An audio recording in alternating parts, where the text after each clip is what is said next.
আসসালামু আলাইকুম। এখন আপনারা যে গাছটি দেখতে পাচ্ছেন সেটা হচ্ছে পেঁপে গাছ। আমরা আসলে এই গাছ থেকে অনেক কিছু শিক্ষা পাই। দেখেন, তার কোনো বাঁচার জন্য কোনো প্রকার শাখা প্রশাখা এবং পাতা নেই, কিন্তু নিরলসভাবে কিন্তু সে তার ফল দিয়ে যাচ্ছে এবং মানুষকে উপকার করে যাচ্ছে। পৃথিবীতে এমন অনেক মানুষ আছে যা এই গাছের মতো সে শুধু দিয়ে যায় এবং তার আশা কোনো কিছু চিন্তা করে না। এই গাছ থেকে আমরা অনেক কিছু শিক্ষা পাই। নিজের জন্য সে না বেঁচে অন্যের জন্য সে সব কিছু দিয়ে বিলিয়ে দেয়।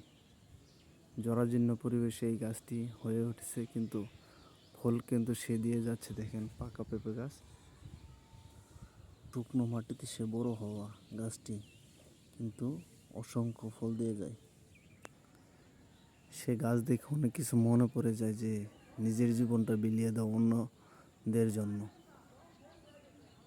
এই গাছ থেকে আমাদের সবারই শিক্ষা নেওয়া উচিত যে অন্যের জন্য জীবন বিলিয়ে দেওয়া যায় নিজের একমাত্র স্বার্থ ছাড়া।